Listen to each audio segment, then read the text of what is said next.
Welcome to Honeybee, real stories of love, lies, and betrayal, where every truth stings.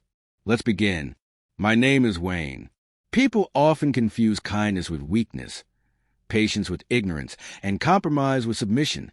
For years, I was a husband who bent over backward to keep peace, who apologized first, who gave up the most, and who chose harmony over being right. But when my wife stormed out that night, assuming she was calling my bluff with yet another one of her dramatic exits, she learned that even the most patient person has a breaking point. Diana and I had been married for 11 years when everything came crashing down one Tuesday evening in March.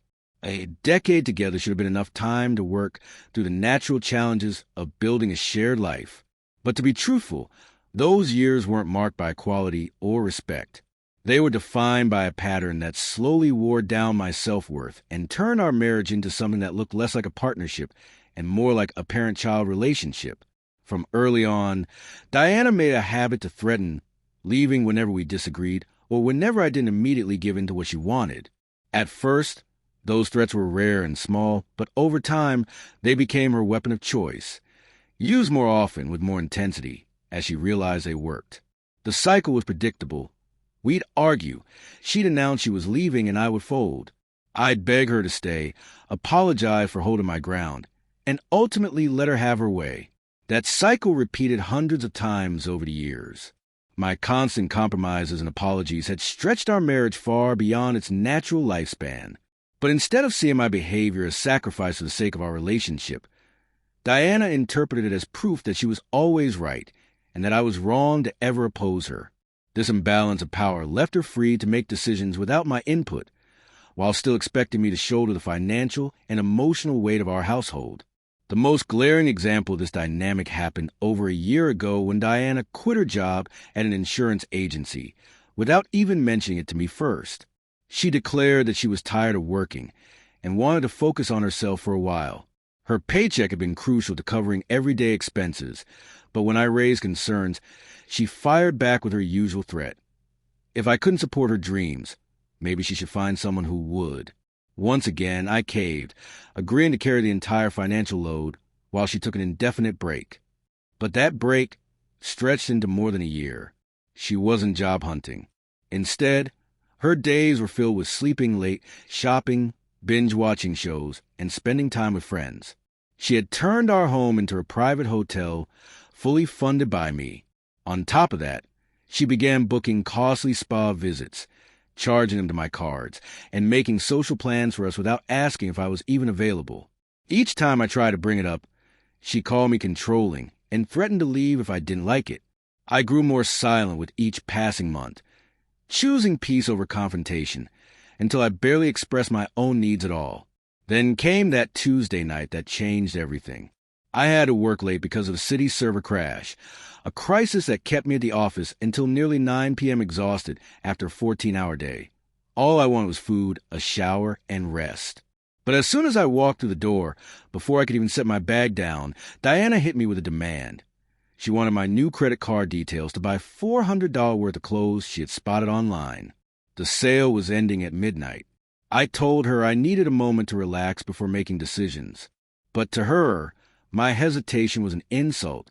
She lashed out, accusing me of not caring about what mattered to her. I went upstairs, showered, and returned ready to talk. What I found instead was that, despite having been home all day, she hadn't even thought to prepare dinner.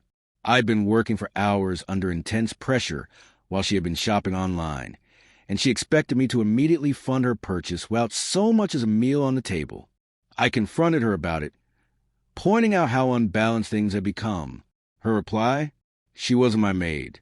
She accused me of being sexist for expecting her to cook simply because she was home. The hypocrisy was staggering. She was fine living off my income but called it slavery when I asked her to contribute in any meaningful way. When I pressed the issue, she escalated to her usual tactic. She declared she was moving out that night and told me never to contact her again. But this time, I didn't beg. I didn't plead. I looked at her and simply said one word. Fine. Her face went pale with shock. For years, her threats had always worked.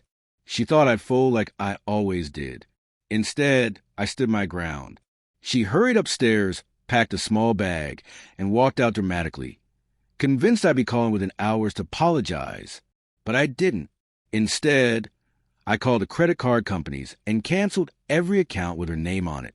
I removed her access to our bank accounts.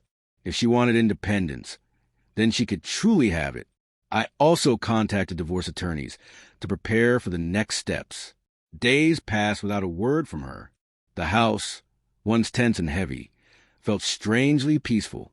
But on Friday morning, just 3 days later, Diana returned, knocking at the door, distraught and panicked.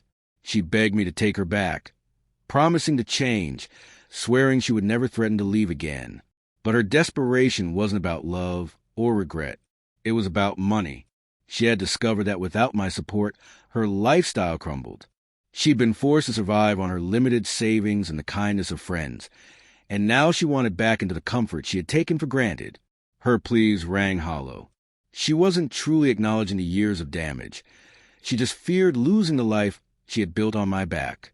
I told her calmly that I was moving forward with divorce, that her dramatic exit had been the final straw in a long pattern of manipulation.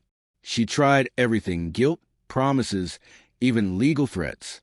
But when it came down to it, the court saw what I had endured. Her repeated threats, her departure, and her refusal to contribute spoke louder than her words. The settlement gave her something, but far less than she imagined. Looking back now, I see that I enabled her behavior by always caving in. My fear of conflict let her control our marriage. But that night, when I finally said fine, instead of begging her to stay, everything changed. Her bluff had been called, and she was unprepared for the consequences. Sometimes, the most powerful word in a relationship is also the simplest: fine.